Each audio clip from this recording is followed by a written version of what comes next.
Kita sudah di sepanjang aliran Sungai Lava Bantal. Ini jembatannya di atas. Lava Bantal ini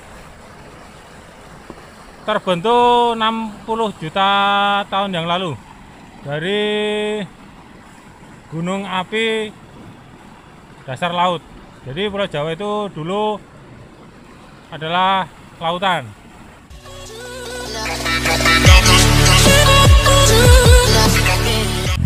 Assalamualaikum warahmatullahi wabarakatuh.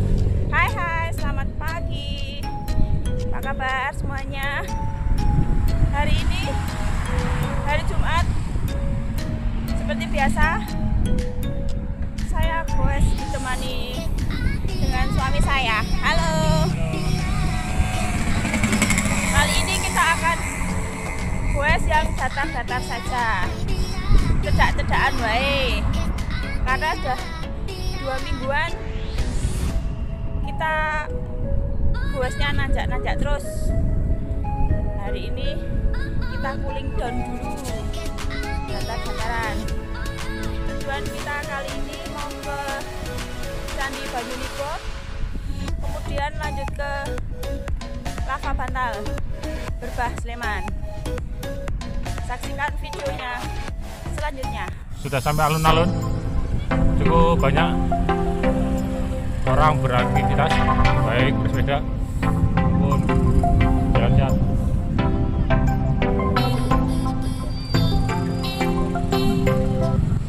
Halo, assalamualaikum. Jumpa lagi bersama Goes Wisata Klaten Devi Anwar.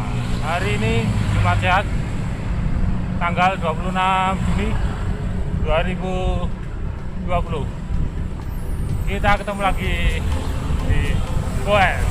Kita melakukan goes datar-datar saja karena hari ini hari Jumat, hari pendek. Ya kita hari ini tidak nanjak. Kita akan goes di seputaran Candi Prambanan lagi, yaitu di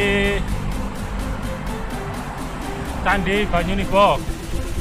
Kemudian kita lanjutkan ke arah barat, ke arah Berbah. Di sana ada wisata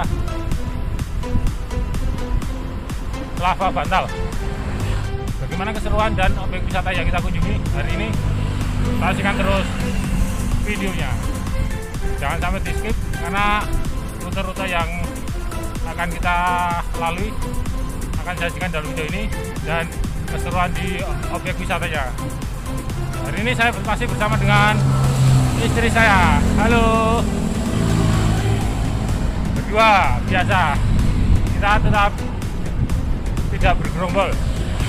Masih ada pandemi corona walaupun sudah new normal. Jangan lupa subscribe, like, share, dan komen di channel ini sehingga bisa terus berkembang dan menjadi sajian yang menghibur, menarik, dan inspiratif buat kita semua.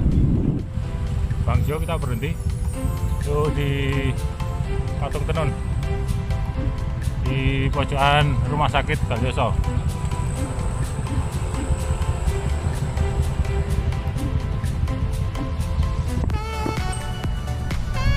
Sudah sampai pom bensin Kebonarum.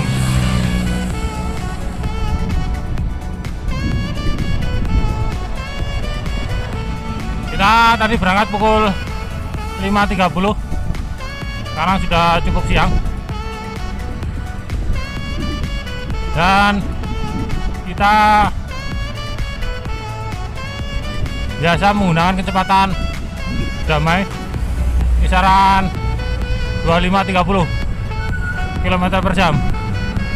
Dan total jarak yang nanti rencana akan kita tempuh dari rumah sampai tempat tujuan di kisaran 28 kilo.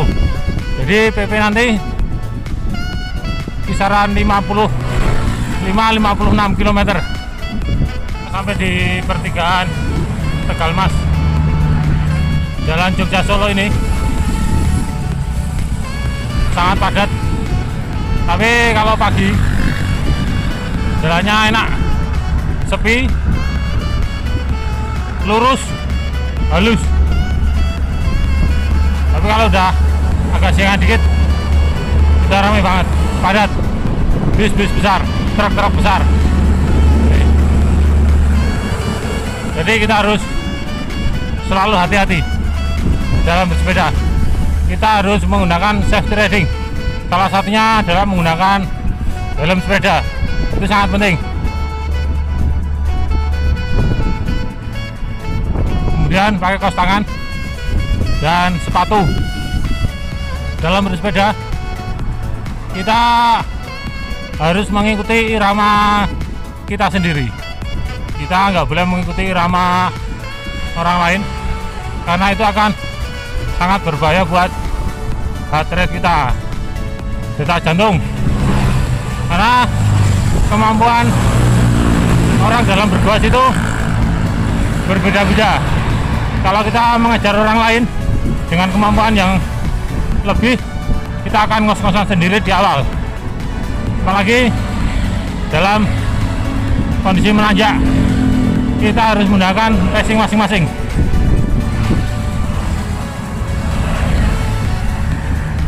Tidak apa-apa, pelan, tapi sampai atas.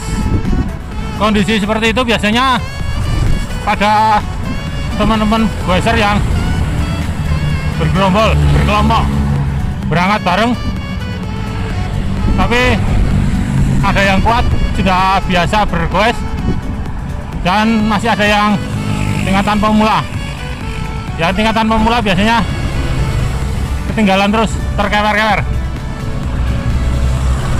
Nah itu nggak apa-apa, karena passing kita kan masing-masing. Untuk mengurangi hal tersebut, maka pegoes pemula itu harus bisa melatih dirinya bergoes. Misalkan goes privat, goes mandiri, untuk latihan misalkan jarak jauh, endurance, maupun untuk nanjak. Jadi ketika nanti pas bersama kelompoknya, dia akan bisa mengikuti ramanya. Kalau goes saya dan istri saya itu kan berdua, jadi kalau ketinggalan ya kita tunggu, nggak diejek, cuma berdua. Kalau berkelompok itu biasanya akan saling ngejek, terutama yang terkewer-kewer itu. Kecepatan rata-rata pada goes ke arah Prambanan pagi ini cukup luar biasa, hampir 30 km/jam. Jadi dari tadi kecepatan nggak menurun. Istri saya kalau goes datar luar biasa kuat, jarak jauh average stabil, dan di tanjakan pun termasuk untuk goeser putri cukup lumayan. Diajak ke tanjakan, oke. Walaupun di beberapa tanjakan masih berhenti atau nuntun, tapi termasuk luar biasa.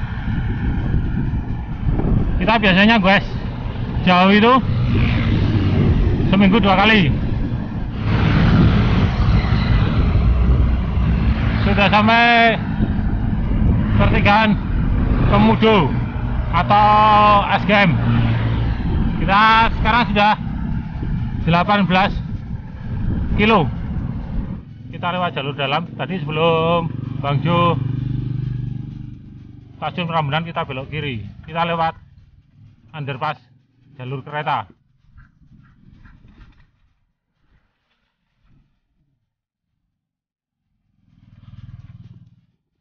Karena kita menghindari jalur kereta yang kalau pagi sangat padat di daerah Prambanan, Dusun Kotesan. Kita belok kanan. Ini nanti ke arah jalur direksi yang bagian belakang, jalur dalam atau spot Riyadi. Itu view-nya, pandangan Bukit Spot Riyadi, tengah sawah, luar biasa. Kita kalau sepedaan enak lewat jalur-jalur yang kayak gini. Sejuk kalau lurus sana ke arah Bukit Mintorogo, atau nanti lewat Breksi lewat jalur belakang, nah yang belok kanan.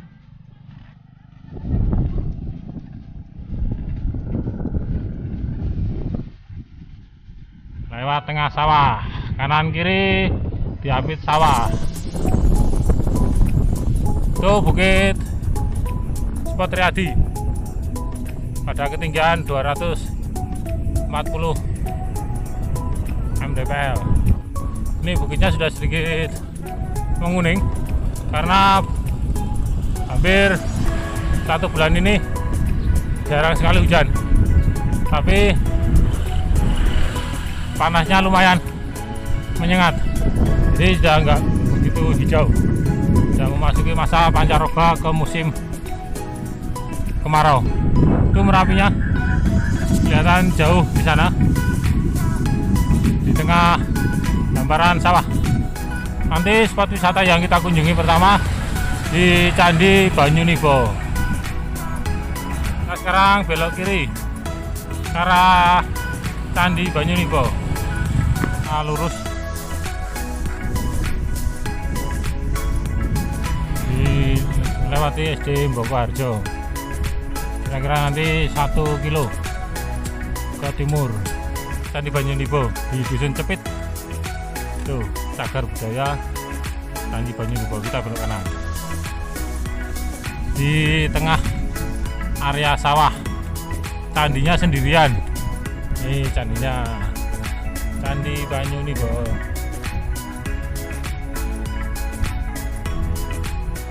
Ini penampakan dari Candi Banyunibo. Candi ini memiliki stupa, berarti candi ini adalah candi Buddha.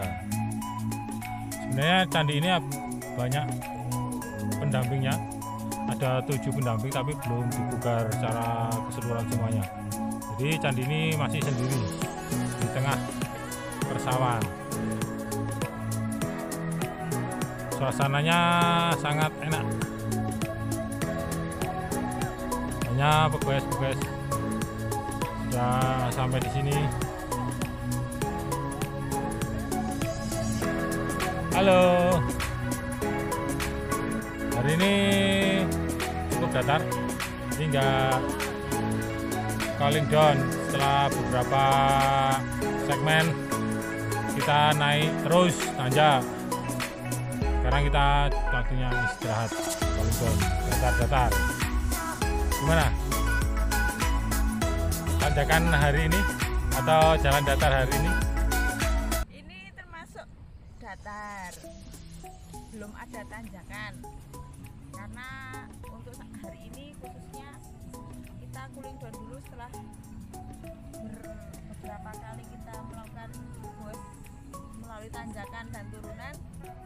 Kali ini kita cooling down dulu karena kebetulan ini juga hari Jumat, merupakan hari yang masuk pendek waktunya, jadi cedak-cedakan bae, sebentar keringet.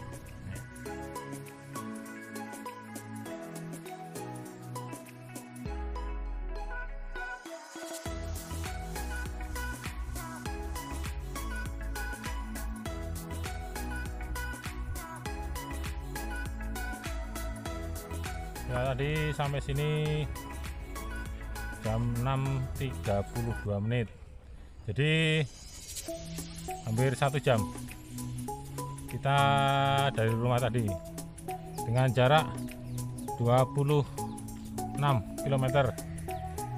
Jadi freight rata-rata 28-29. Sekarang kita menuju Sendangnya, jalannya gravel, jalan batu ditata. Aduh, kita sudah sampai di Sendang Banyunibo. Tebingnya luar biasa bagus, hampir sama di tebing Breksi, tapi di sini kurang tereksplor dengan baik karena akses jalan ke arah sini lewat dari Candi Banyunibo tadi belum bagus, masih jalan gravel, tumpukan batu. sebenarnya cukup lumayan bagus. Di bawahnya ada kolam. Kita eksplor ke sana terus. Kita sudah sampai di tebing Banyunibo. Banyak sekali ibu-ibu di sini berfoto. Dari Candi Banyunibo tadi kisaran 300 meter ke arah selatan. Ukiranya mirip di tebing Breksi, tulisan tebing Banyunibo, tapi belum terlalu tereksplor dengan bagus. Kalah dengan Breksi yang merupakan jalur Candi Ijo. Pemandangannya cukup bagus.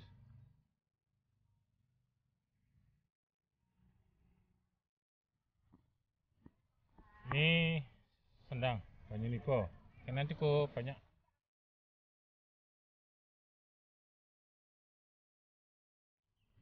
Kayak di BKK Klaten, Kemalang, itu juga ikannya lumayan banyak.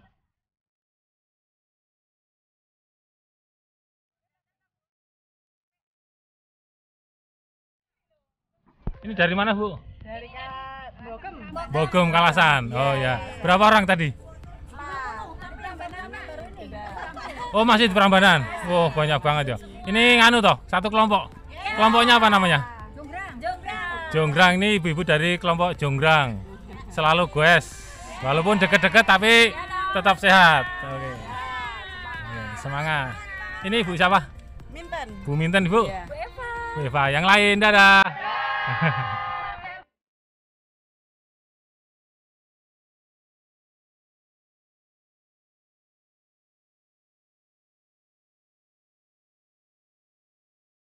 Kita lanjut.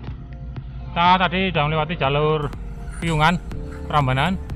Sekarang kita belok ke kanan lewat SMA 1, lewat SMA Negeri 1 Prambanan. Kita sampai di Tugu Bhinneka Tunggal Ika di Jalan Opak. Kita sudah hampir sampai, paling tinggal 1 kilo lagi.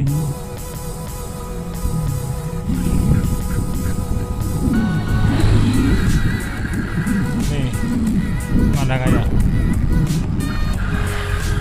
Oh, kita sudah sampai.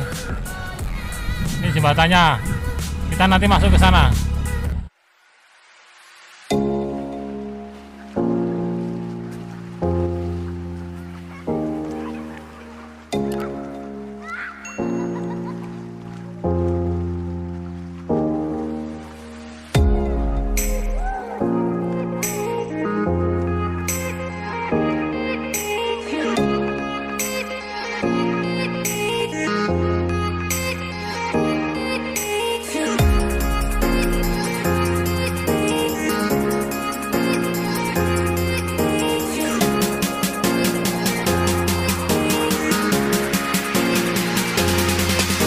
Sampai di Lava Bantal, ini namanya di jalur Kaliopak Prambanan Banguntapan. Ini di daerah Brebah, Sleman. Ini lava bantalnya banyak sekali.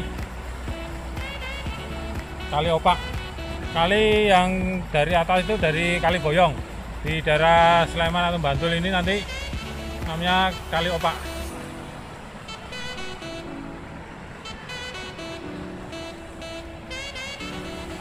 Banyak sekali pengunjung di sini, walaupun ditutup, tapi masih bisa masuk.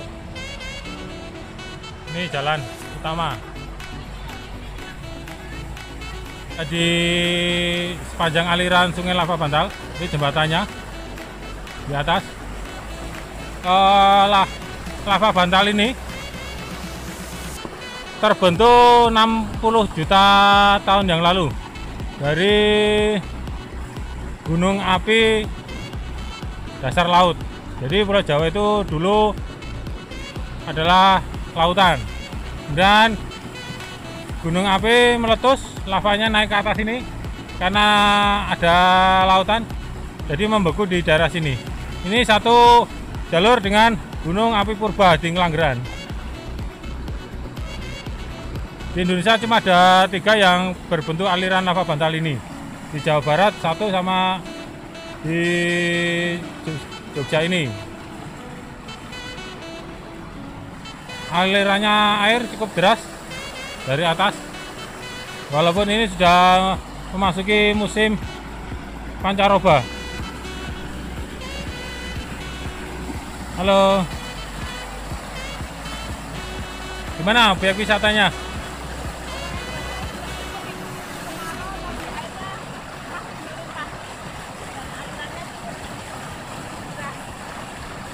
Di Kali Opa ini itu air mengalir sepanjang tahun, nggak pernah surut. Di sana ada beberapa teman degweiser yang membawa sepedanya ke tengah. Itu sebenarnya cukup berbahaya karena alirannya sangat deras. Itu menyeberangi jembatan. Itu sebenarnya ada taman yang cukup bagus, tapi sayang sudah nggak terawat karena sudah hampir 3 bulan tutup karena pandemi corona ini. Jadi sebenarnya di sana tamannya cukup bagus di atas aliran sungai.